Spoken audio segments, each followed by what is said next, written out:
This is Trophy Gold, the Rime Palace. I am here again with the fine gentlemen of the Chimera cast. Why don't we go around and introduce ourselves really quickly by name, pronouns, and any other awesome things you'd like to share about yourselves. Zach? Hi, I'm Zach. My pronouns are he, him, and I am the lion for the Chimera cast. Hi, I'm Nathan. I'm he, him as well, and I guess if that's what we're doing, I'd be the goat.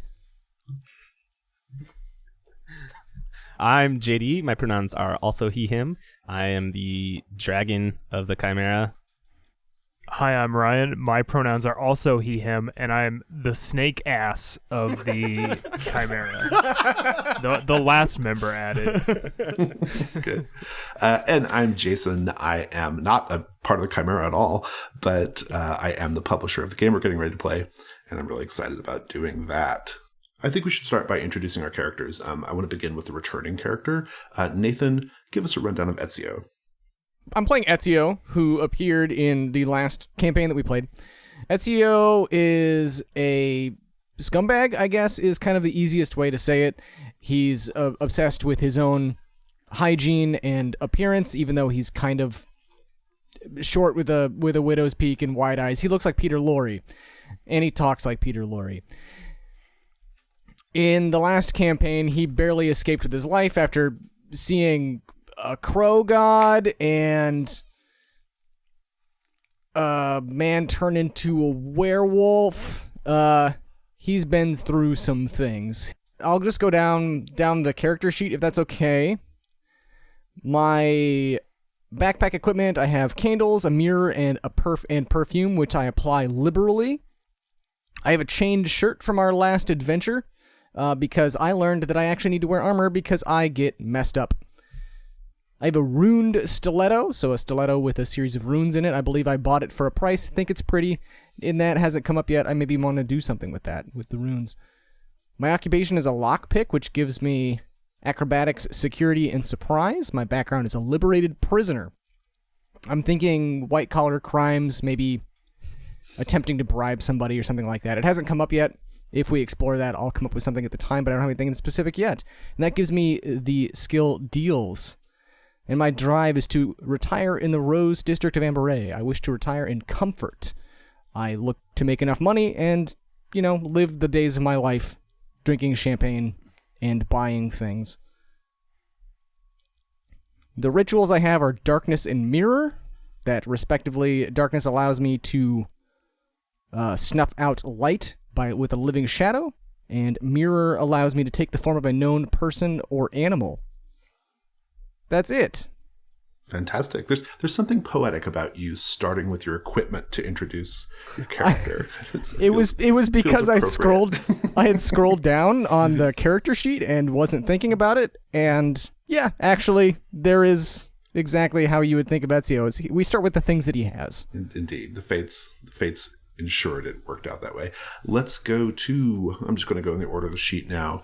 JD, tell us about Zabatu. Zabatu, her pronouns are she, her. She is filling the role of a hedge, like a hedge mage in this group dynamic. She's a discredited academic.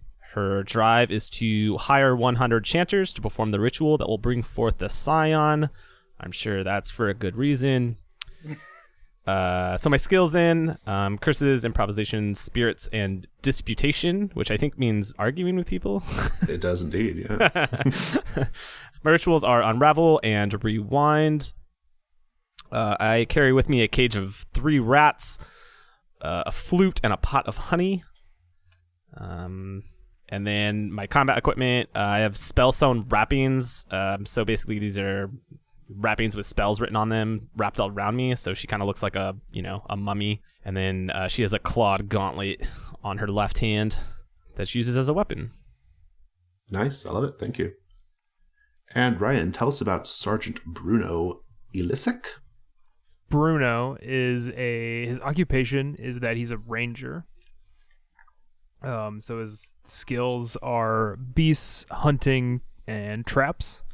And his background is that he was a retired soldier, but I think he was more maybe drummed out or dishonorably discharged. and so that gives him tactics as well. His drive is to retrieve the lost banner of the Nameless Legion, and then he's got some iron spikes, a mallet, and a tent.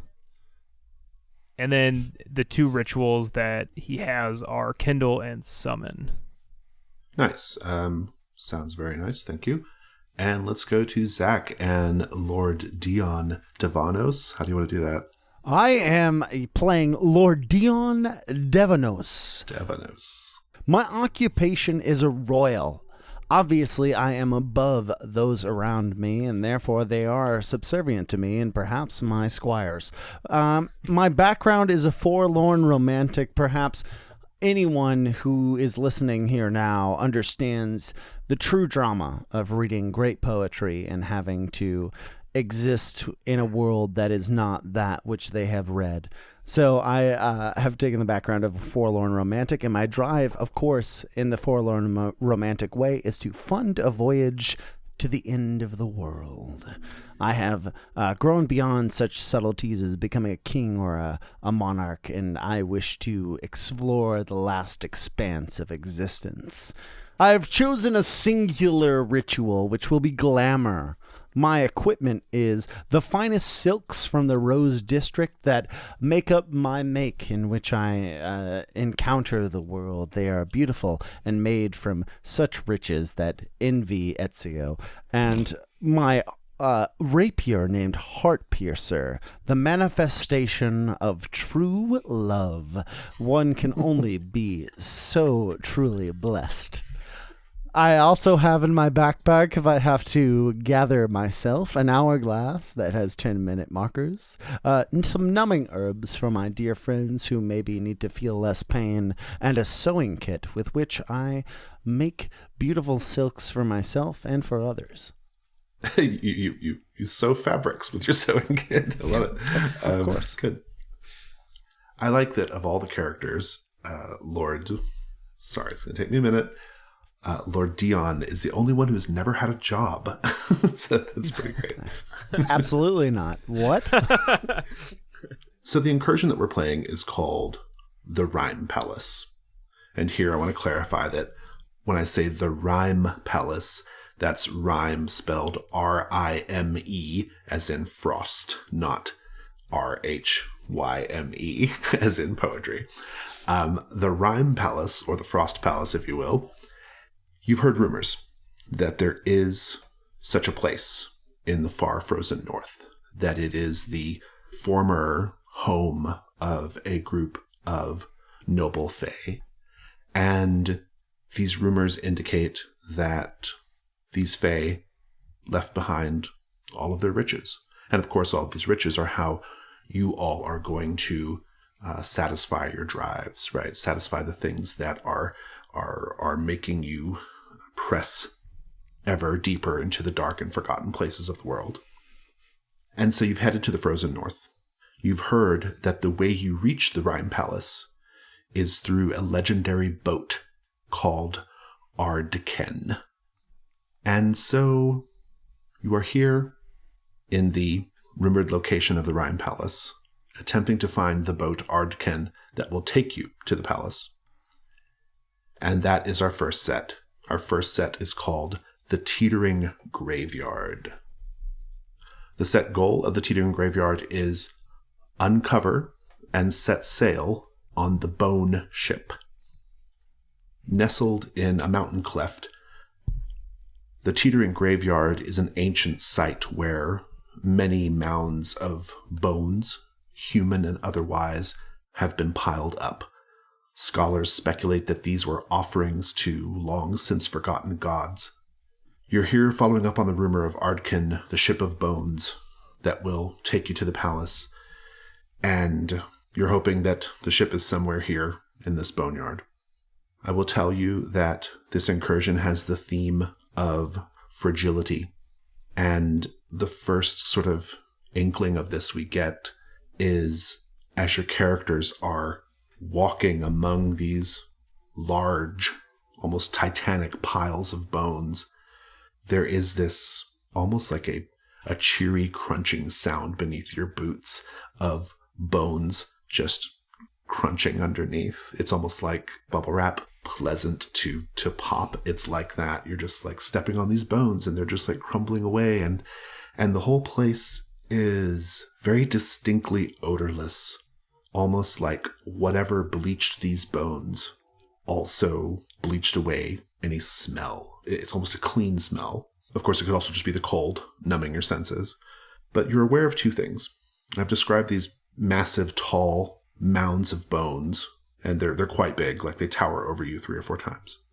And one of them is larger and more irregularly shaped than the others, and it has a large skeletal wing jutting out of it. And the other thing you're aware of is a voice, a moan of pain, coming from the other side of another pile of bones. I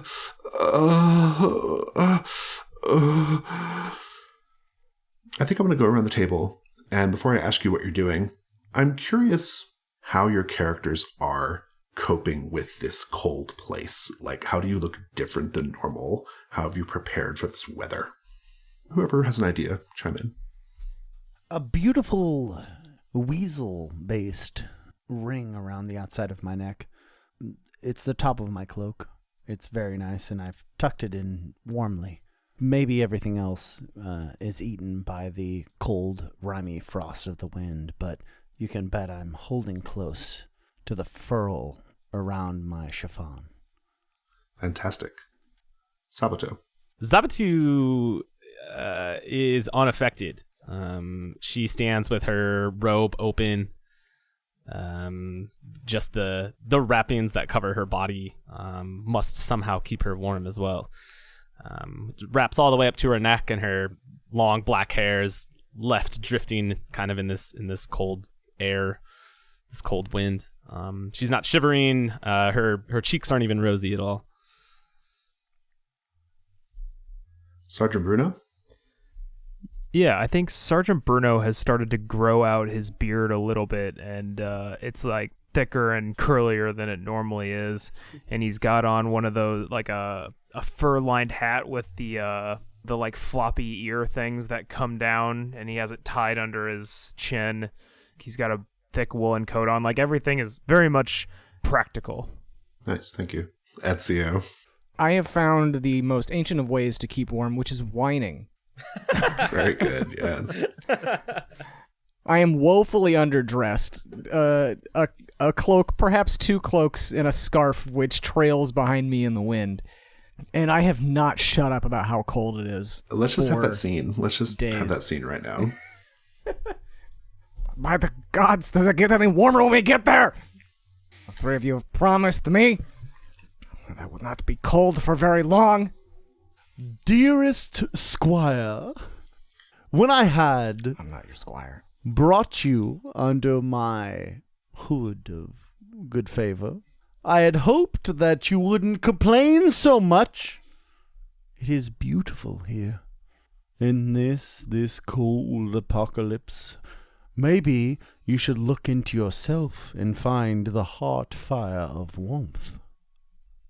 Ezio looks down at, like, a skull that's cracked under his foot. Beautiful. Heart fire of warmth. Great. He still seems to be sweating for some reason. You seem to wish the world would change for you, Ezio, as I have told you many times before. We must drive forward and change the world in our image. Have you found no proof of the ship with which we seek? Here's where I will chime in and remind you all that there is a voice, a person, moaning in pain, a little ways ahead on the other side of a mound of bones. Sounds like a woman's voice. It's beautiful that as the prince of this world, that I would not care so much for the sounds of moaning peasants. Completely. Yeah. Sergeant Bruno, though, a practical man. Yeah, I think Bruno looks back at his 2 compatriots and just kind of like shakes his head, and hand placed on like the hilt of his sword, because you said it was behind one of these big piles of bones, correct? Yes, yeah. Yeah. he carefully, like, back to the pile of bones, like, edges around and is going to try to see what is making this noise, or who. Yeah, do a hunt roll. Okay. So you get 1 light die for just doing it, and you get another light die if you can exploit a piece of equipment or one of your skills. Would the hunting skill work for this? Like, I think so, yeah. Sneaking up? Okay. I rolled a 4 and a 2. 4 light means that you get a hunt roll token, so go ahead and note that, and you encounter something terrible, and you might also learn something. Whether you learn something or not is up to me, but you definitely get a hunt roll token, and you're definitely going to encounter something terrible. So you said you're kind of like slowly creeping around the corner, right, to kind of see what it is? Yeah. I think the first thing you'll notice before you round the way completely is a streak of blood, bright red on the white snow and white bones. And it seems fairly fresh. And a cry of pain. Damnable creatures. I can hear this voice, but I can't see anybody yet. Just this streak of blood. Well, as soon as you go around the corner, you'll see for sure. If you go all the rest of the way, you will see a woman. She is wearing heavy furs and traveling leathers, and she has what appears to be a crossbow at her side, and she's on the ground, leaning up against the pile of bones. And the terrible thing that you encounter is her right foot has been completely severed from her leg, and there's just a stump bleeding out into the snow and into the bones. And she sees you, and she says, please help me stop the bleeding. Of course. Just give me one moment. And I don't think that in his time in the military, Sergeant Bruno ever, like, got training as a medic. But I do have a sword, and I do have the Kindle ritual. So can I use the Kindle ritual to heat the sword up and cauterize the wound shut? I love that as a risk roll. Even I think we'll take it as a risk roll. I will tell you that while you're getting ready to prepare your ritual, and I'll ask you what that looks like in a moment, you'll notice also the body of a man nearby, a few paces away, maybe 20 or 30 paces away, and this person has been ripped to shreds. I mean, there is like just almost nothing left. It's just torn flesh, pools of blood, guts sprayed here and there. Bad. And importantly, both of his feet have been cleanly severed off the ankle. I'm going to cut back over to the rest of the group. Zabatu, what are you up to right now? You'll see a little bit of commotion up ahead as Sergeant Bruno goes to see what's going on over there. Yeah, Zabatu, I think, had stopped to examine some of these bone piles to see if there's anything interesting. If, after all, other academics, which I've certainly read in my history as one, if they think that they're offerings to old, forgotten gods, oftentimes there are riches. So I was maybe poking around, and then I see Bruno kind of wander around the corner. So I'll come pacing after. You can definitely take a hunt roll for your initial poking around if you want. Oh, sure. Why not? Yeah, I don't think I have anything there, so I'll just do 1. 3. Excellent. You will encounter something terrible. You will be aware of a creature crawling atop one of the piles of bones, keeping an eye on you. It is fairly small, sort of like a small chimpanzee whose fur has been dyed white, and it moves nimbly on 4 limbs. And it is just eyeing you curiously. What do you do? I'll set down whatever bone I had idly picked up and stare back at it, scratch something on my face with my clawed gauntlet, and decide not to dig too much deeper while this thing is watching me. Fair enough. It's probably then that it's a good idea to catch up with the group. And you said you were heading back over, you were kind of heading towards where Sergeant Bruno was, right? Yeah. And I think as I approach, just, have you found the source of moaning? Well, the other source of moaning. And she stares at Ezio for a little bit and then round to that corner. Yes, and you see the abattoir I previously described there. Keep it going, Sergeant Bruno. Yes. This woman, and as he's saying this, Bruno's pulling off one of these thick, like, mittens that he has on. She seems to be in a bit of a state of distress. She says, distress is an interesting way of putting it. I'm missing my foot. Is that the only thing wrong with her? Is her foot has been severed? Seems like it, yeah. Okay. Yes, I see that. Well, go on. Put her out of her misery. I think she instinctively reaches for her crossbow. She says, I didn't take you for villains. What good is it to come this far and just kill likely the only person you've run into for days? You can't expect us to just drag you with us. We're in a dangerous area. No, there's no reason to kill her now. We should at least find out what she knows. She says, I overheard you earlier, you and your other two companions. I detected an accent on one of them, an accent of fine breeding, of high birth. Surely one such as that would not cast off someone. It would be an ignoble thing to do, after all. Speaking of which, Ezio and Lord Dion, what are you up to right now? Ezio, take note of this. The crunch of 1,000 lives lay before my feet. I am but a soldier that moves forward into the darkness of the light. For days now, I've told you that I am not writing down any of your shitty poetry. All right? Squire! I'm not Do sure. you wish to be paid for this voyage? Yes.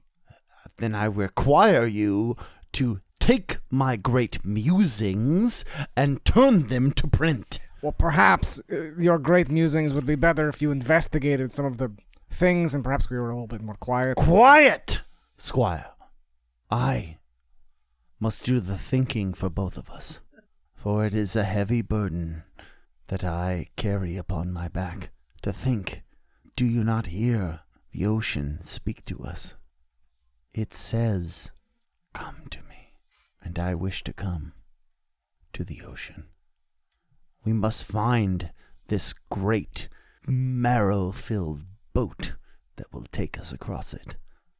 Are you not writing this down, Ezio? I didn't bring anything to write it down with for the last time.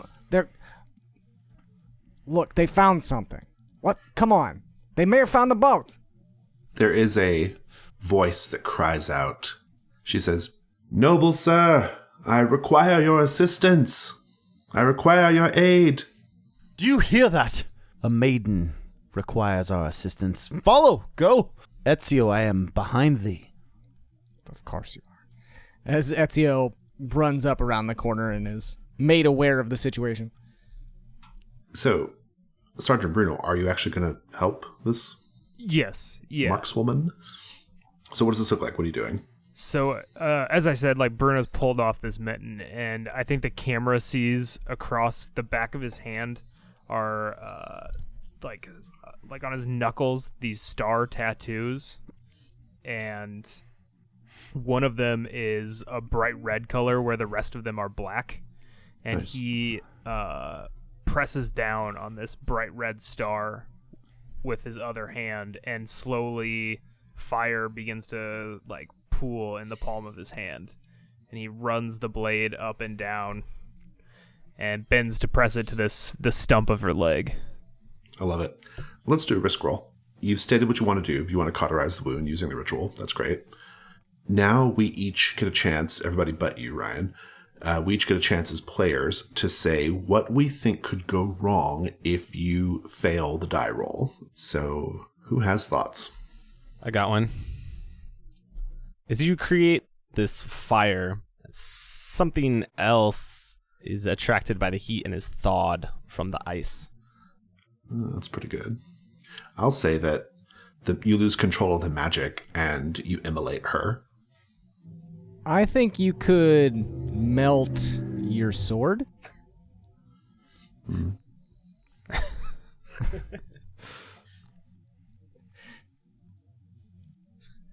I just want, the flame inspires one of Lord Dion's shitty poems.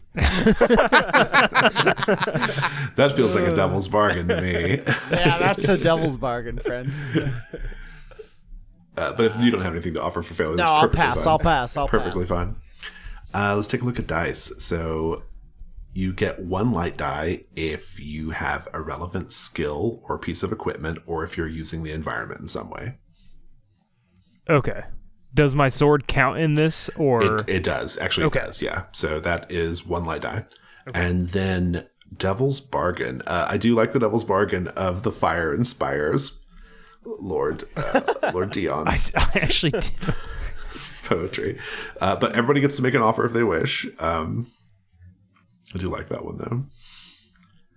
I would additionally offer, no matter what, the creatures that did this to her and the dead man nearby, they are attracted to the magic, or they're attracted to the fire.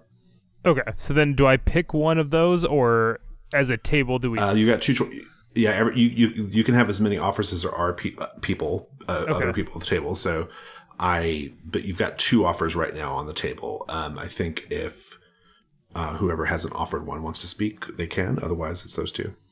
Okay, I'm just a little bit confused. Do I pick which one I'm accepting? Which offer? Yeah. Or none of them. Or you can accept none, or you can accept one of them. Who else hasn't? Are there any other offers on the table before we do that, though? Ezio, or really Nathan? Do you have an offer, or Zach? No matter what, a skeletal child is born from the undergrowth of bones that live in this isle. Yeah, I don't have anything else yet. So you got 3 offers. Skeletal child is born. The creatures that did this to her are attracted to the fire, or the fire is Lord Dion's muse. Obviously, you know what I want, but I'll take the inspiring some shitty poetry, I suppose. Indeed. So you've got 2 light dice, and you have to take a dark die because you're doing a ritual. So you're going to roll. Okay. If you want to do the die roller, it's /risk 2/1. Hey, 6 dark. That's a complete success, but your ruin is going to go up because the dark die was high, and it's higher than your current ruin. Okay, gotcha.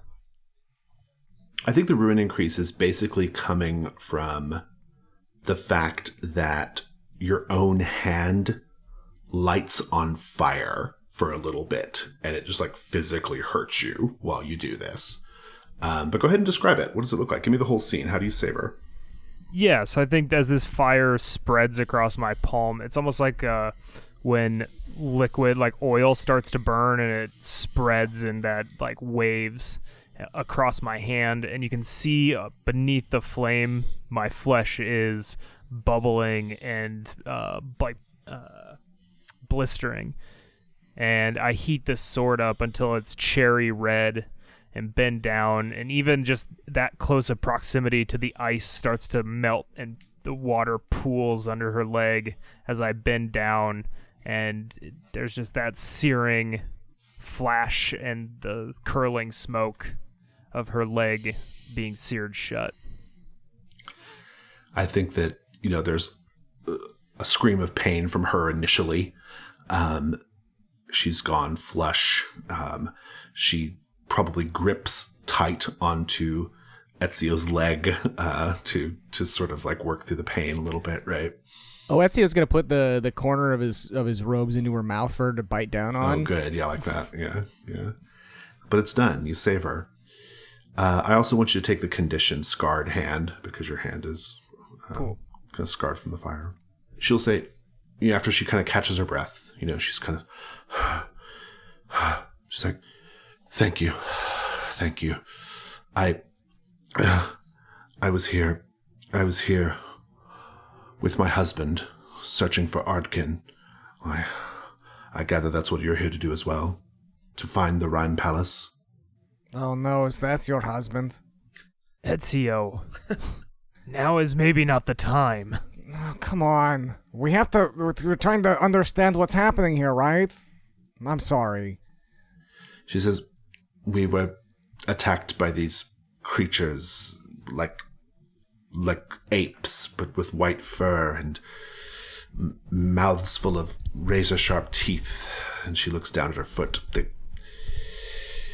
They go for the ankles first, and they are able to bite clean through. I saw one of those. They're definitely watching us. Yes, well, the faster we find Ardken, the better, she says, inviting herself to your party. What did you learn about the vessel? You said you had information you could give us.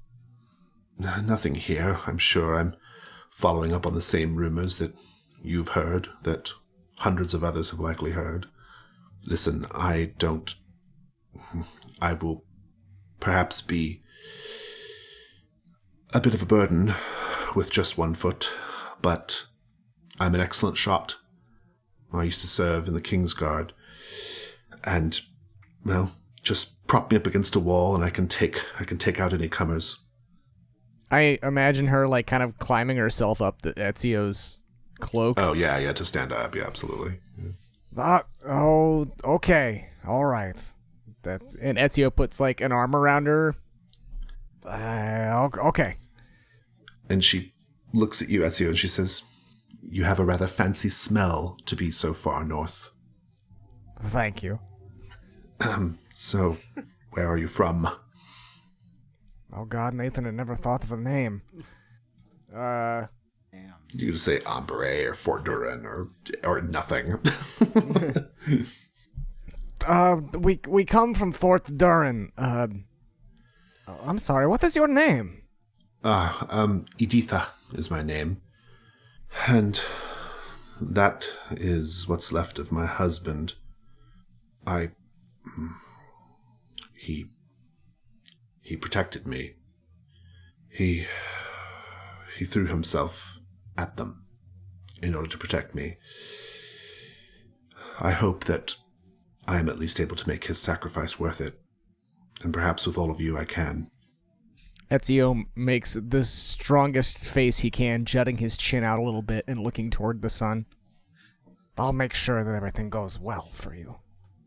Well, what are you all going to do at this point? Zabatu is gonna roll her eyes and lets out a sigh. Well, I'm bored of this. And then she's going to wander off towards that dragon wing that was jutting out of one of the piles. Indeed. It's huge. I mean, like, it's big enough, like, you could, like, climb on it. Like, it's really, really big. What about you, Lord Dion? What are you up to? My dear squire, I'm really not his squire.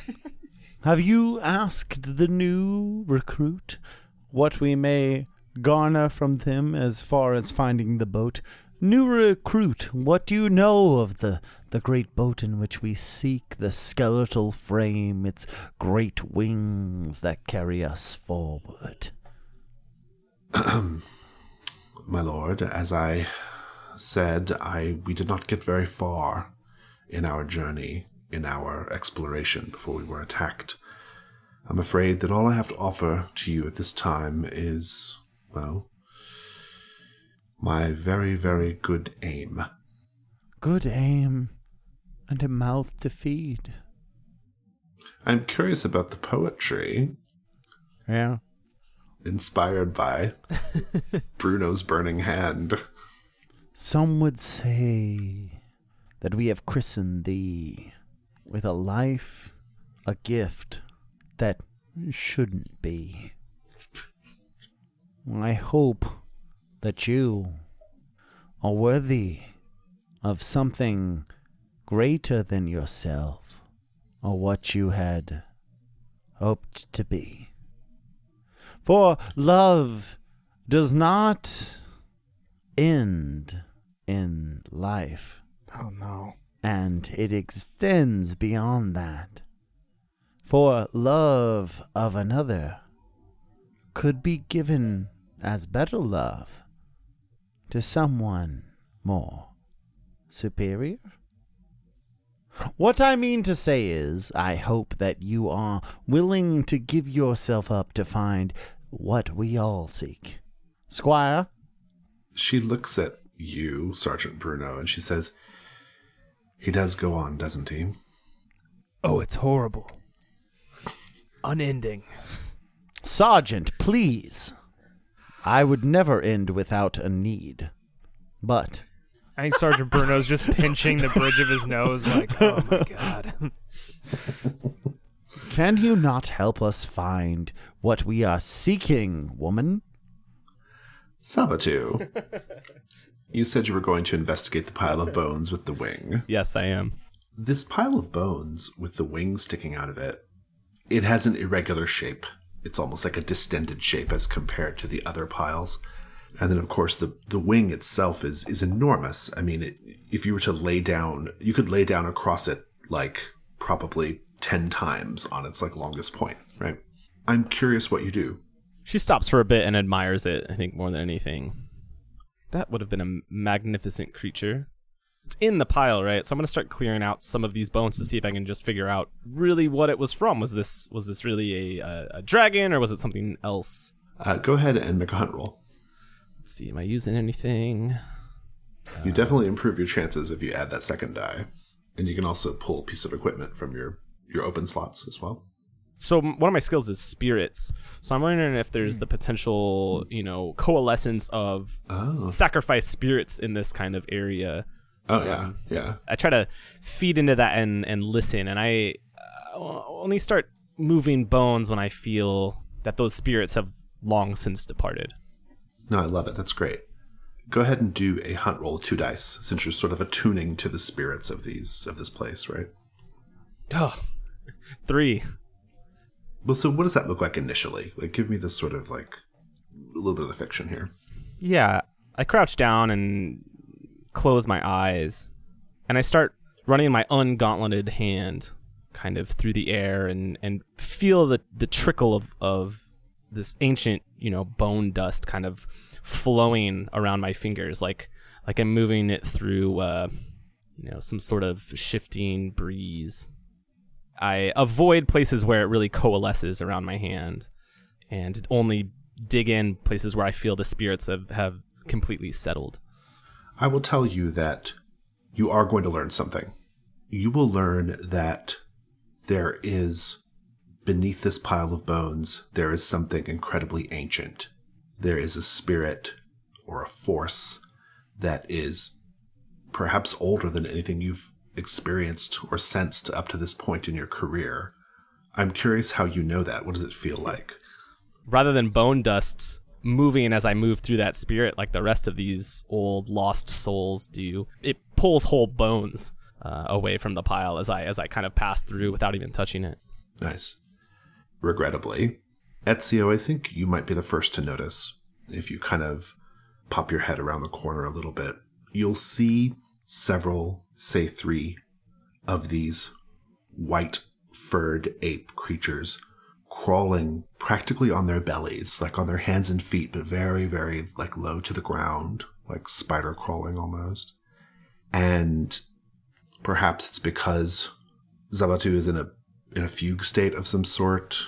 She's kind of working some magic, some hedge magic, focused on what she's doing. She's not seeing them crawl in behind her. Ezio, what do you do? Oh gods! Shoot them! As Ezio, she was leaning against him, her leg, and he almost drops her, pointing, and then catches her really quickly. Lord Sergeant, look, Zabatu is help.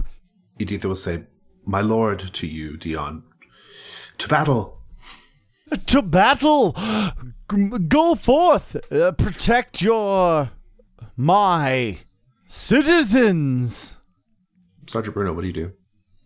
Is this just a race for everybody to not have to actually fight? So. Because that was what I was trying to do. That's absolutely what I'm trying to do. I'm trying to get both of you to do the hard part. If a train comes by, I'm pushing you in front of it. No, and hopefully when we get this boat, I'm going to push you off of it. Damn. Yeah, Sergeant Bruno looks back at Lord Dion. 2 blades will make more difference than one, my lord. And gestures. Editha says, truly, you all have the heart of lions. For my love, Bruno, and I expel my rapier from its holding place. I charge! And I will move forward in a grand gesture towards what's happening. It just occurred to me, you have a very impressive mustache, don't you? It's a fantastic mustache, Yeah. but yes. Well So- waxed. This will be a combat. Not everyone has to enter the combat. Zabatu, and it sounds like Lord Dion will be in the combat. I think that so long as Editha remains at range and not like right in the thick of it, you get an extra die from her. If she's ever in the thick of it, you have to kind of like protect her also because she can't like get around perfectly well. And so, but in this case, you don't. As long as she stays back and the fight doesn't come to her, she just provides an extra combat die. So you'll have one from her, one from Lord Dion, one from Zabatu, and Sergeant Bruno is also charging alongside Lord Dion. that's another one. So that's we're up to 4 now at this point. Ezio, you diving in? Oh, no. Hanging back. No, I'm hanging back. Okay. First things first. You have to say how you are vulnerable in the combat and then roll your weak point on the die roller. That's /weak. I will ask you, Zabatu, how are you vulnerable right now? I think I'm most vulnerable in terms of positioning, so I will be beset upon if this goes poorly. Just because you're like surrounded by them right now. Yeah. With your back turned. All right, go ahead and roll weak. 3. All right. And Lord Dion, how will you be vulnerable? A lord of my stature has never had to do battle on such a ground as this. I might lose my footing and I might twist my ankle. Very good. I thought that was going to go the way where like, I'm too prepared. No, I might hurt myself walking through the dead bones of 1,000 crushed creatures. Indeed. Go ahead and mark, or go ahead and roll weak. Oh, it's a 6. Great. Not a great one. Bruno, how are you vulnerable? I think it's been a really long time since Bruno has been in combat. And so I think he's sort of at a risk of falling into kind of like a flashback rage state. Good. Nice. I believe that's a 6. Yeah. It Nice. is. All right. So we have 2 people with 6 weak point. Is that correct? Yep. Yes. It's not great. Go ahead and let's do a combat 4. Whoever's got the die roller, go ahead and just do that. Woo! And we're looking for 9. That is not enough, but also no one's weak point was hit. It was a 5, a 2, a 2, and a 1.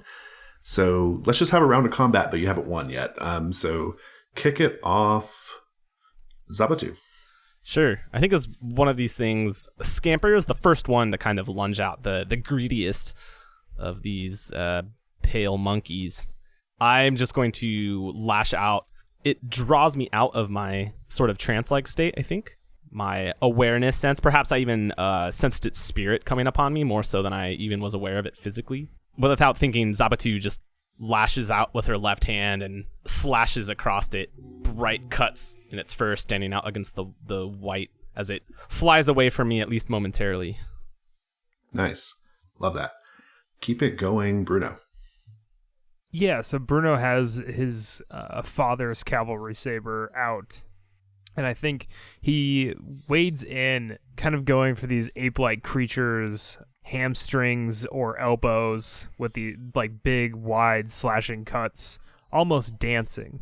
Big, wide, sweeping, curving cuts. Nice.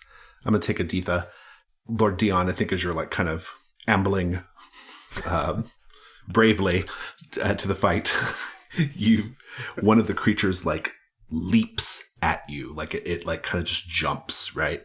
And I think like right as it's about to make contact with you, a bolt just goes whizzing under your arm and hits the creature, and it kind of like rolls over to the side. Aditha lets out a sort of hue of celebration because her shot was so good. And you get to do some narration as well, Lord Dion. Well done, my dear! And these curs, and I slash one across the face Nice, and kick it with my boot. Very good, very good. Let's go to the second round of combat. Let's have a combat 5 now, please. Looking for 9. Oh my god. Fuck. What is it, like 666? That's a horrible roll. That's a 6 with 4 3s. Nice. Whose weak point was that? That was me. I think you're going to probably want to use your armor right now. Go ahead and give us the first round of combat here, Zabatu. Yeah, I think it's the sheer number of them that I can't keep off of me as they pounce around. Yeah, I think like a few more have jumped in, right? Yeah. Yeah, and I probably slash at one and catch that, but then get caught from behind. One scrambles up the back of my flowing robe, and then another one like tries to jump on and maybe latches onto my arm as they begin clambering on top of me, trying to drag me down. Indeed. And I assume you are marking your armor. Yeah, I'm going to go ahead and do that. Fantastic. Give us the next bit here, Lord Dion. They're trying to swarm my mage, as it were, Zabatu.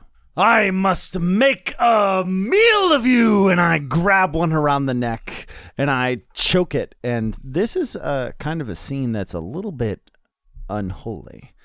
I grab it around its neck, and I'm just like, you think, Skur, that you could make a meal of us? I break the neck of this chimp-like creature.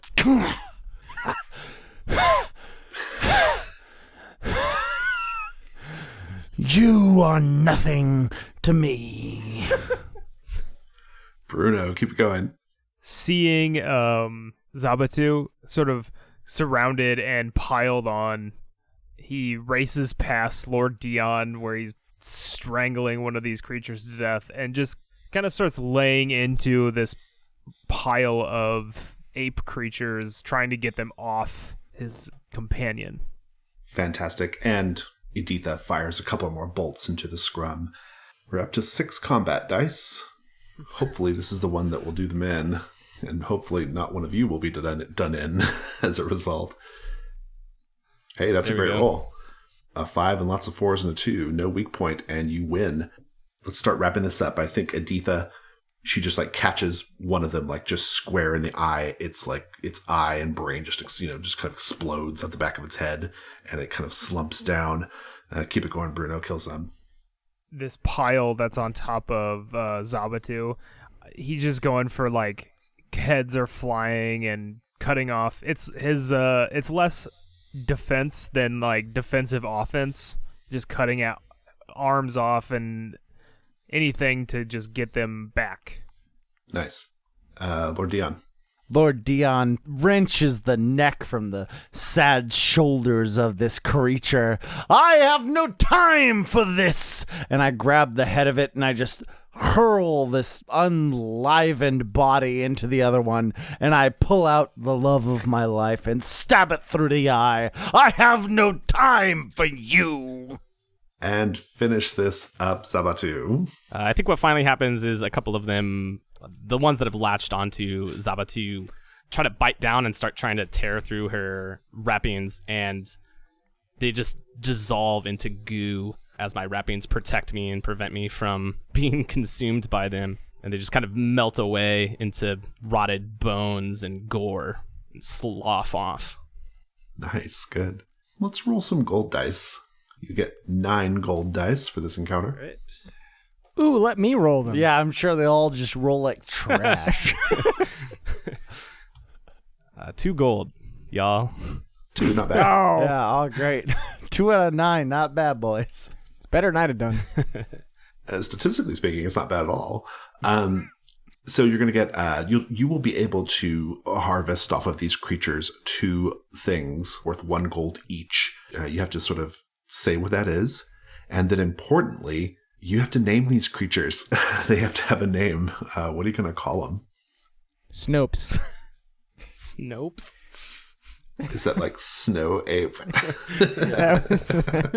Snow. We could use Snokies. Oh, Snokies is pretty good. Sounds like a Pokemon. I like Snokies. That's pretty good. It sounds cute almost. Yeah. They are almost Yeah, they're cute, I kind of would cute, assume, minus the when they're not. flesh-eating part. Yeah, minus the severing your feet off of your legs. Cats aren't cute to mice, you know. They're A cute to fair us. point. A fair point. So what are we taking off these creatures? First person to name something gets to keep it. I have a suggestion. It's yours. Like, I'm not going to take it. They're hands. Oh, the monkey paw? Yeah, they're preserved and used as charms, yeah. Yeah. I'm going to say their teeth. I was into the jaw. Yeah. All right, so whoever's taking the paw, and write that down. It's worth 1 gold, and then same with the teeth. I'll take the teeth. As I angrily pull some out with my gauntlet. Would you like to present me with the paw? Oh, no, I'm not going to be anywhere near this. So. Yeah. Fine then. I'll do it myself. Brian's too slow. This paw is mine. I don't know if you want to do something with Ezio, but I was certainly not present for this fight at all, so I have ideas. Just, you can do this however you want, but I'm just letting you know I'm going to go do a thing. Let's kick off with you. So Ezio, you have had a chance to sort of, you hung back for those intense little moments of the combat, and I'm curious, what are you doing right now, or what are you going to do after it's over? So, Aditha needed sturdier ground than my flabby frame to hold her up, and so she was rested against like one of these piles of bones and raining down from that safe position. I took this opportunity to go scavenge her husband's dead body for gold. Good. While she's not looking, it's great. That was my plan. I love it. Do a hunt roll. Remind me. Okay, hunt roll is I get 1 just for doing it, right? Yep, and then 1 if you use either a skill or a piece of equipment. And it's always best to do 2, especially once you start having some hunt roll tokens. It's really dangerous to roll just 1 because you're at the mercy of that single die, and you could lose them all. So I don't know if we want to do like surprise, perhaps. That may be being a little generous with what surprise means. it feels a bit of a stretch. Yeah, okay. Okay, that's fine. That's fine.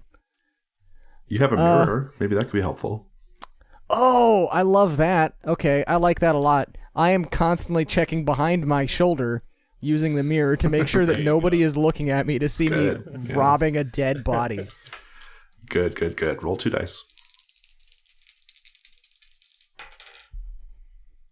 5 light. Nice. Take your token, and you encounter something terrible. I'll tell you the terrible thing is pretty low stakes. You're looking around the body, trying to find what you can find. In fact, what you find is, straight away, his armor, he has like leather armor on underneath his furs. It's actually, the torso part at least is in very good shape because the creatures kind of go for your limbs. And so he kind of bled out from the limbs, right? Like, and his face is all slashed up, but like the armor's in really good shape still. So that's something you could probably take from him. And if you want to spend that token, you can find another treasure as well. I do want to spend this token immediately. I want to say that the thing that I had in mind for treasure would be a wedding ring. I love it. That's perfect. And what kind of wedding ring? Is it like silver or gold? Or? It's gold. Okay. It's gold with a big emerald. That's probably worth too much. And I would say it's probably just gold. Okay, fine. Worth 1 gold. You found equipment, wedding. Just put wedding ring, 1 gold. And I'm gonna take this armor off of his body too. Nice, good. The terrible thing, though, apart from the fact that just his limbs have been he's just been kind of tore up. You've already seen that. He has a distinct expression on what's left of his face one that looks not like terror or pain, but hurt.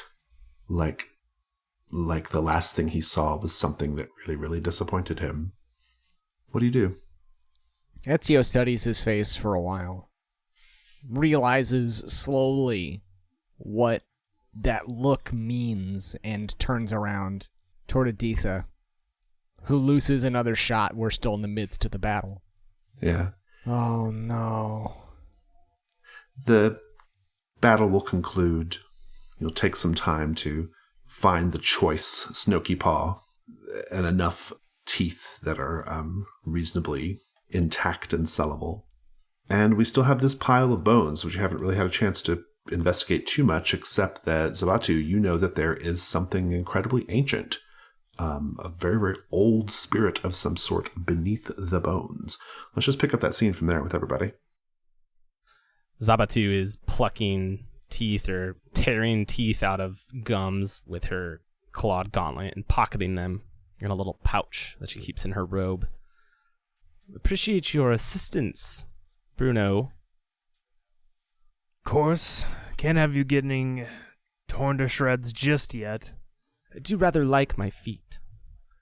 And she wiggles her bare toes in the snow. And, well, in the bones. So you're not wearing shoes. That's interesting. Just my wrappings. Yeah, I like how exposed you are. It's interesting. Did you find anything? Sort of like pokes the dragon wing with the toe of his boot. Yes, Bruno. Please don't dabble in magic you don't comprehend. There is something very ancient buried here. Something likely still terribly powerful. Sacrificed to a forgotten god. Gods were here are dead and long gone, and yet this spirit remains. There's something here. I must dig it out. Not literally, Bruno. Put that down. Bruno drops the bone back onto the pile. Shrugs a little bit. Were there any spare paws? I know a guy in Fort Duran who loves paws. Ezio wading through the bones up the mound. Bruno picks up one of these Snoky paws and just frisbees it at Ezio's face. Oh, I catch that as undignified as you can possibly catch an item. It's like the clap catch with frisbees. Yeah, it almost falls out of his hands. Yeah. like playing catch with your dad. Yeah. So it sounds like there's something interesting underneath this pile of bones. Zabatu, you want to unearth it in some manner. What was your thinking here? There must be something here that keeps this powerful spirit here.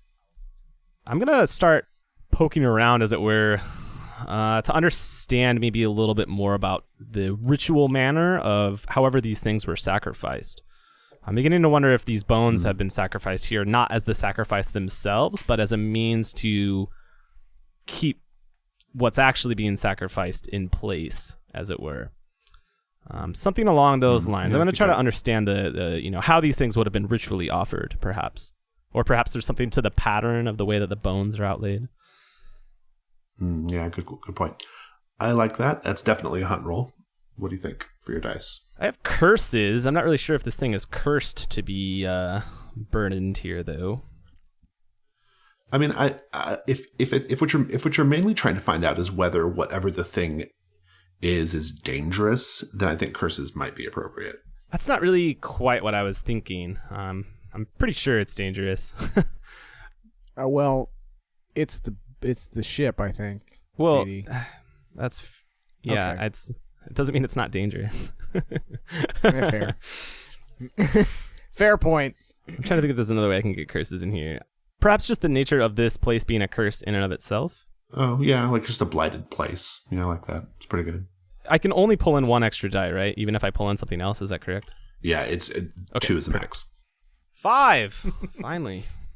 You get another token.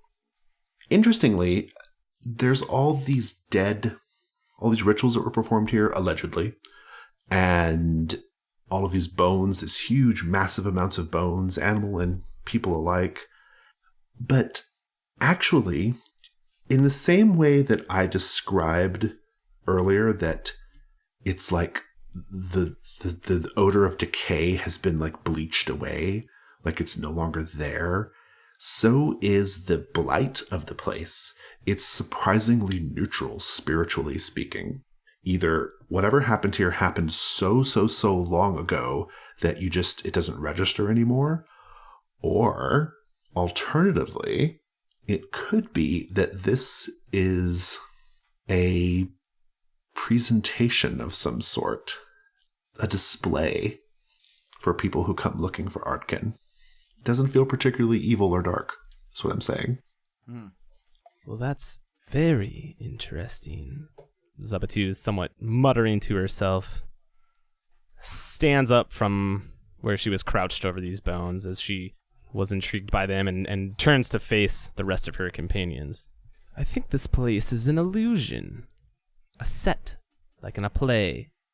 It's a show for us. It's not. If things were really sacrificed here, it should be leached into the very land itself. There should be churning darkness. We would walk away cursed. But it's not. I think the worst blight upon this place is these cursed snow monkeys. Step on one. And Editha says, and our Lord's poetry. You're right. I am not here. I would never hear this. I'm curious what you are doing, Lord Dion, while this is going on. I have found myself investigating the bones of this world. I have become enraptured by the crunch under my feet. This is ignoble. The dead just die here? It seems so strange to me. Someone would have to die under the pretense of death. A great story would have to be told. And this is just some wash in which the dead just rise up from out of the sea. There's a story yet here to be told. So I am sifting these bones through my hands and trying to understand. I look for a ship. I mean, to be clear, there's not an ocean nearby. And I need the truth to come out of this graveyard of truth. It's true that ships sail on oceans, but this is a frozen, craggy peak. A cleft in the earth. So tell me why I cannot find my great ship to sail to the true lands. Do your hunt roll. Ellisik. I will monologue until you let me roll dice. I like your hunt roll. I like it as command, maybe even despair once you realize there's not actually a sea nearby. Yeah, I think Guys. Bruno. What ocean? Exactly. I keep speaking of an ocean. There's no ocean. I've been telling him this for weeks. All right. I'm gonna roll. I have written the word sea for days. No sea. I'm gonna roll now, and so we'll see what happens. So I have a 6, a light. Oh, so there's an Nice. ocean now. You did not get to make an ocean. You did Fair enough. You did get to take a hunt roll token, however. You're kind of carrying on like this for a good while. Zabatu is having her mind blown by the possibility that this is all for show, and this is all happening in the backdrop of these, presumably more of these Snokies somewhere, and so maybe hanging out here for too long is maybe not a great idea.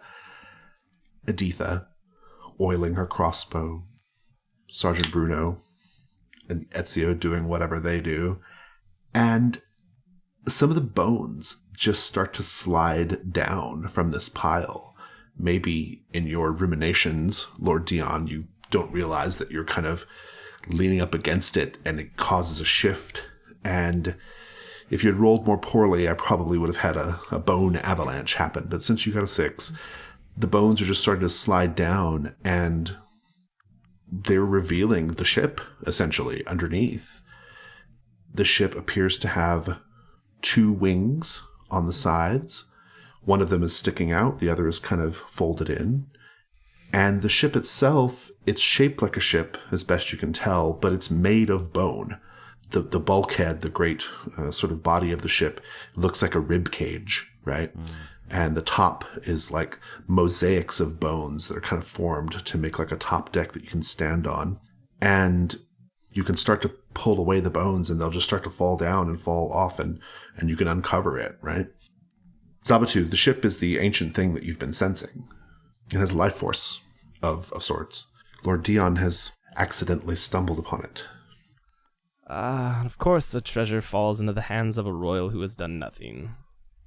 And so, truth revealed itself to me. Scribe, are you writing this great epic tale? For once, the bones and their marrow and their sweet, sweet marrow. Oh, marrow. Nobody's used marrow as a metaphor before. Go on. I had found the truth, and the truth had found naked me. By God, Sergeant, get on the ship. You are just looking at us now. I think for a moment, Sergeant Bruno considers going back the way he's come. Like, now would be a good time to just head back. But I think instead he helps Editha up into the ship. Yeah, I think she will climb up at the lowest point she's able to, and as best she can. I think she has maybe like a makeshift crutch at this point, maybe some, maybe she found like a particularly long bone or something, and she's just trying to kick loose the bones. She's like, "This is it. This is Ardken. We have found it." My dear, we haven't found it. I have found it. And I grab her arm as she's scuttling up to the top of the ship deck and pull her aboard the ship. And she says, "Well, unfortunately, what we have discovered is a very strange ship that is in something of disrepair." And she will note that one of the wings appears to have like a crack, and it's hanging precariously off the side. She says, "Do we have any builders or engineers in our group? Someone who could mend this, perhaps?" Well, don't everybody just get to work all at once. Bruno drops his pack and sighs. And he gets out, he has some iron spikes that he pulls out and a mallet. And he clambers out on the wing, and he's gonna prop the wing up. He's like, when you're trying to do too much with too few hands, he's like putting it on his knee and like trying to hold the nails and putting this wing back together. I like it. I don't think I need a risk roll here. If you just take the time to do it, I think you can do it. What's everyone else doing while Bruno is repairing the ship? Ezio, what are you up to? Does this ship have stores? Imagine just like the body of the ship is like a rib cage, essentially, right? And the deck is sort of made of like mosaics of bones, and then it has the wings. And so like the interior of the ship is really nothing. It's just like a space. Okay. It's just a collection of bones that's vaguely ship-shaped. Ezio is stomping around the top of the deck, looking for a way to get into the lower deck, which he does not find. This is just a collection of bones that is just ship-shaped, isn't it? Pardon? There's no line on the ship, is there? There is no what on the ship? This will take us to the farthest reaches of humanity, Squire. Not to defend the Lord here, but it's not like you can really walk to the Rime Palace, Ezio. Well, but how long could this take? Bruno, I think you're having good luck repairing the wing by yourself. It would take a lot less time if you'd stop running your mouth and come out here and help me, Ezio. I hurt myself in the battle before. I'm sorry. I think Bruno makes a rude gesture towards Ezio. Editha will sit near the wing, Bruno, and hand you tools as you need them. But you will be able to sort of to fix up the wing a bit. It might be sort of a temporary fix, right? But it's there. As you sort of like make the adjustments, fix the wing, there is a bit of a rumble in the bones. The bones that are sort of like kind of around the ship that it was buried in start to sort of fly off and away, fully exposing the thing. And the wings move of their own accord and spread in a grand way, like the ship is ready to take off. To where? Who knows? How do you pilot it? Who knows? And then you hear a voice. A woman's voice. Pleasant, even-toned. You are standing on the deck of Ardken. Ardken will take you to us, to our palace in the Gossamer Void. But first, you must give her your secrets. In turn, speak aloud your uncomfortable truths, your secrets you would not share, what lies hidden in the darkest part of your heart. And Ardken will bring you here. And so, whoever's ready to speak aloud their uncomfortable truth, say so. They are nothing to me. I have only found them recently, and I am willing to drown them, kill them, suffocate, and break the necks of each and every one of them, in order to understand a greater truth. For I have read the great messages of our artists of our time. These men are nothing to me. I wish to understand the truth of bliss. A colored smoke starts to form, materialize inside the hold of the ship, between the ribs that make up the bulkhead of the ship. You can see it, because it's just bones. JD, upon Lord Dion speaking these, frankly, treacherous words, and the smoke appears, what color is the smoke? It's violet, but if you could actually see it, it's brightest in ultraviolet. And Nathan, what does the smoke smell like? It smells like sticks of cinnamon held to a fire. Who's going to speak their uncomfortable truth next? Think about your drives if you need some inspiration on it. I did kill my student for spilling the potion across the book, just as my colleagues and my co-authors accused me of it. But I miss her. Ryan, what color is the smoke that appears? That glowing orange of coals left overnight. And Zach, what does it smell like? The bottom part of a great big pile of leaves. The earthiness of that. Bruno, speak your truth. I ran away and left them to die. And I would do it again 100 times over if it meant that I got to draw one more breath.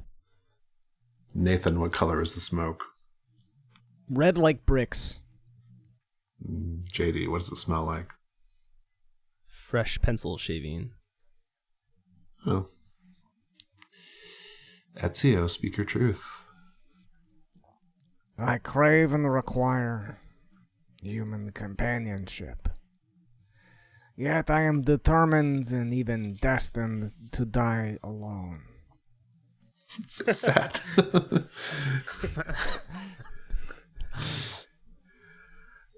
I'll say that your smoke is a very, very pale seafoam green. A romantic color, if not for the fact that it smells like what, Zach? Wet shoes. Indeed. Editha, who has been conspicuously silent this whole time, says, I pushed my husband toward those creatures in order to save myself, to buy myself a little extra time. And the smoke is black as soot and smells strongly of burnt fennel.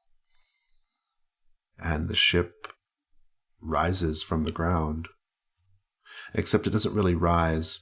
It's more like the mountain falls away. It's like the ship doesn't move at all. Just the world falls away from it. And before you know it, the ship is sailing through a silvery expanse, a silvery void. It seems to know exactly where it's meant to go. It is unclear how you would control it anyway.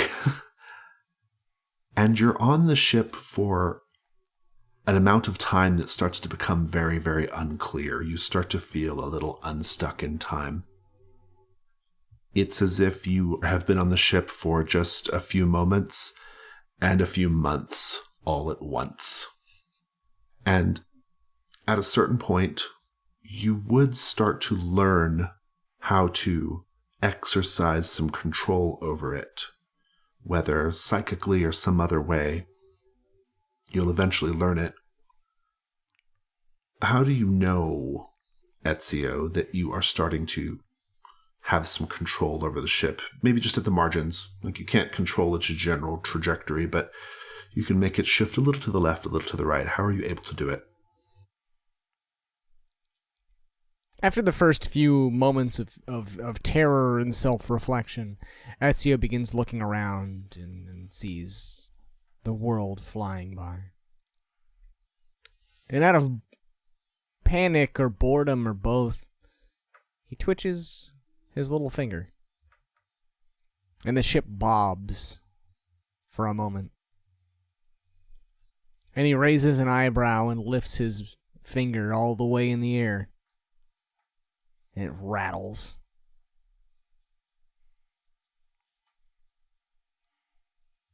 Nice. I'm curious, Bruno, how do you spend your time on Ardken? Do you do anything? Does it feel like you've been here long? The unofficial motto of soldiers everywhere is hurry up and wait. And I think Bruno is sort of used to this, like, you know, those lonely tower postings, long hours spent guarding something pointlessly, and he just is able to enter this state of, like, half dozing, half awake, sort of leaning against the side of Ardken. I'm curious about you, Lord Dion. How do you spend your time on Ardken? At first, Squire, you must... You don't hear me. And in the echo of nothingness, Lord Dion begins his great descent into personhood. Can you hear me? Can you... No? I am just talking to myself, I guess, then. I was hoping that maybe I would see something greater than myself at the end of this. Just say something back. And nothing is said back. I know nothing is said back. It is fine. I am fine here alone. I thought the trip would be shorter, though. Perhaps each of us will understand ourselves when we get to the other side. Into the world and of time. It's fine. Just know, darkness, I banish thee. And you probably see him puke over the side of the ship multiple times, like a young man trying to reconstitute oneself.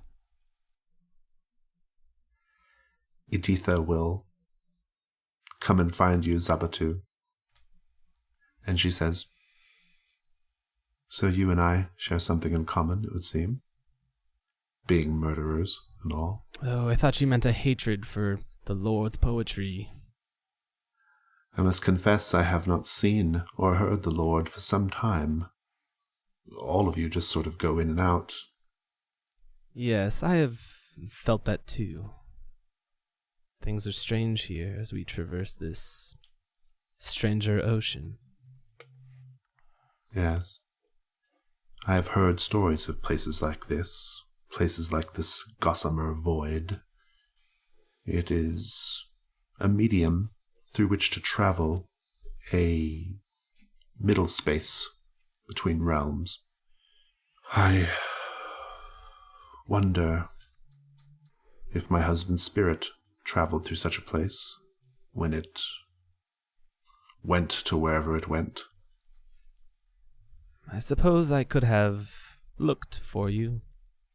Angry spirits tend to not move along as they should. Indeed not. I know that you and your companions have some mastery over the magical arts. Your friend, the sergeant, was able to summon fire to cauterize my wound. I wonder if, between you, you have the ability to reach my husband, or allow me to communicate with him. Since I know that what you said was true, I suspect your husband will have attached himself to you. You will see him in your nightmares, in your intrusive thoughts that you can't escape from, in your anxiety. That is where angry spirits leech our strength.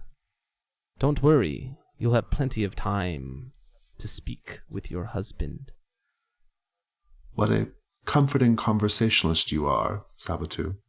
Yes, well, I don't work in the priesthood for a reason. Well, and she is starting to look beyond you a little bit, like she's staring past you, and she says, You are leaving my vision now. I am soon going to be left by myself on the forecastle of this vessel, staring out into the silvery void. And just like that, the conversation is over and you're somewhere else. I think I go back to dangling my legs through the ribs of this ship and feel that tug, that call of the void. Dwell in it. What are you hoping to accomplish? I'm hoping to gain some sort of mastery over this. There's a power here. There's a spell that pulls us to destroy ourselves. I like that. And so you're using your sort of ability to tap into magical places, into spiritual realms to sort of figure this out? Yeah, I mean, I think that's what I've done as an academic. So I'm letting this magical energy pull on me in order to try and understand it, like its it. origins and its power over us. Yeah, do a hunt roll. Spirits, curses? I What like do we spirits. got? Go for it, yeah. Okay. 5. Take your token. The terrible thing is sort of generalized here. Sergeant Bruno, you have been aware for the last 10 minutes or possibly 10 days that something has been watching the ship. You've spied it periodically, peeking around a great astral rock, staring at the ship as it passes by. It is a titanic thing, and you get a good full-on view of it coming from behind an island floating in the void. A massive being with 2 large pincher-like claws and a serpentine body and a single glittering purple jewel eye set above a row of teeth. And the thing is just enormous. It looks like it could probably snap Ardken in 2 with one of the claws. It is still some distance away, but it is following you. It keeps finding you. Because Ardken is leaving a silver thread in its wake, and the creature is able to find the silver thread and find you again. What do you do? Is the silver thread that Ardken is leaving, is it like a thread of light, or does it look physical? Both. It's just emanating from Ardken. So I have the ritual summon. Is that to like summon an entity, like a physical entity, or spirits, or is it more malleable than that? It says draw a known spirit or person to you. I'm open to interpretation, though, here. What you have in mind? Well, I was going to summon the spirits of my squad to block this thing from being able to follow us. Oh, interesting. So you would summon them to you, and then what would they do? Be interference. Like distract it some way, yeah? Yeah. Forming a shield wall, like a spiritual... Yeah, kind of. Yeah, I like that. Yeah, that's good. No, I'm into this. Okay. It's a risk roll. I think what you're trying to do is fairly obvious. Group, what could go wrong here on the failed roll? They turn on you for betraying them. Yeah, that's pretty good. Yeah. I don't think I have anything better than that. No, I think they become the crew of the ship. Like, Yeah. that's what I was thinking. Yeah, just Like it's a mutiny. yeah. Oh my god. Yeah, That'd be pretty wild, the spirit mutiny. yeah. Spirit Mutiny is fucking great. The entity in the void severs the thread, and we're lost in the Gossamer void. Yes. That's the But that's the a bit catastrophic high. fail, yeah. Let's take a look at your dice. 1 light die if if you're using a skill, piece of equipment, or the environment. Yeah, I don't think I really have anything specific that would help me. Is this where you can add in gear? Like you have the 3 that you can kind of create things that you have? Mhm. So I think I have like my old torques of office, like arm torques that nice. were like, and I think I pull those out Nice. and put those on. I like that. Yeah, it's good. So it's like they'll recognize you better, right? Yeah. Yeah. Add that to your equipment and Devil's Bargains. I think no matter what, one of these spirits continues to be a going concern. Maybe like attaches to the ship in some way. Fuck, that was what I was gonna say. Sorry, to be fair, it's the most obvious thing. Yeah. So yeah. I was just really excited. I don't know why. I was like, oh, I actually have a good one going into it for once. No matter what, they will not come when you call again. Oh, like you've lost the connection to them for good. Yeah, that's pretty good. Okay, any other offers? Or is that we got 2 offers so far? No matter what, your appearance is that of you when you betrayed them. Oh, okay. You're de-aged to look as though you were that day. So I have to accept one of those, correct? You do not. You can reject them all. Zach hasn't made one. I Zach- haven't made one yet, and I'm also really interested in this, which is no longer you are a sergeant. Oh, interesting. Yeah, you're just Bruno Ellisik. Like they demote you or something. They can't even say it. Anyone interesting. else? Yeah. Yeah. Interesting. I like that. Well, and you're scrubbed from the records and everything. Yeah. Oh, that's Yeah. actually cooler. Yeah. That's you're actually just kinda cool. gone. There's a lot of good choices here. Yeah. So if you take one of them, you get another light die, but you can reject them all, but you don't get the die. So Okay.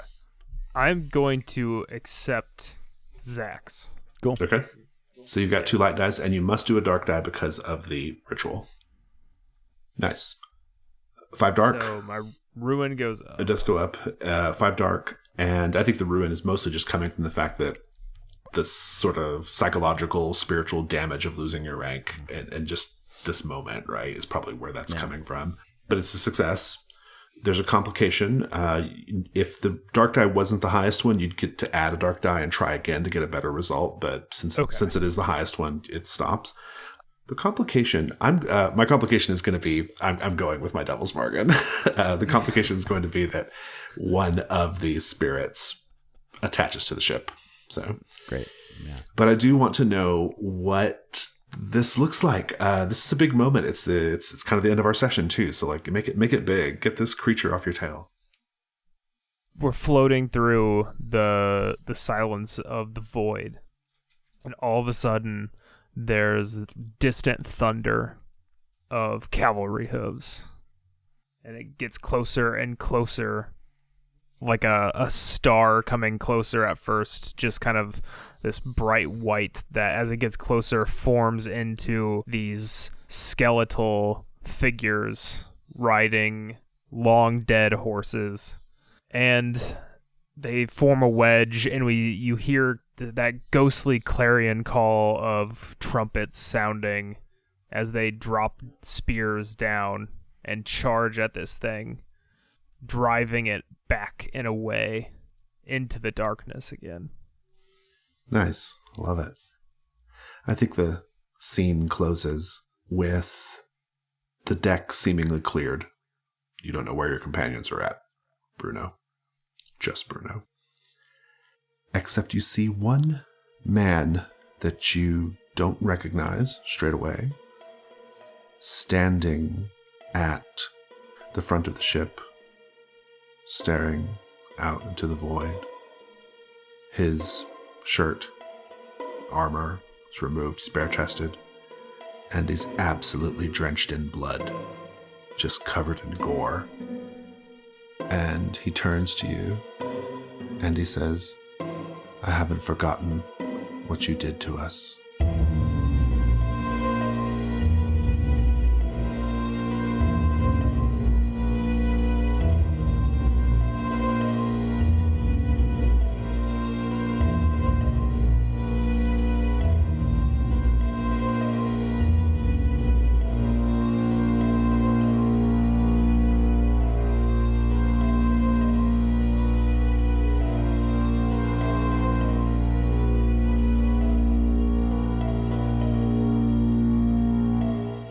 I know that we are ending there, but Ryan, I'm going to need you to delete your fake rank off of your character sheet.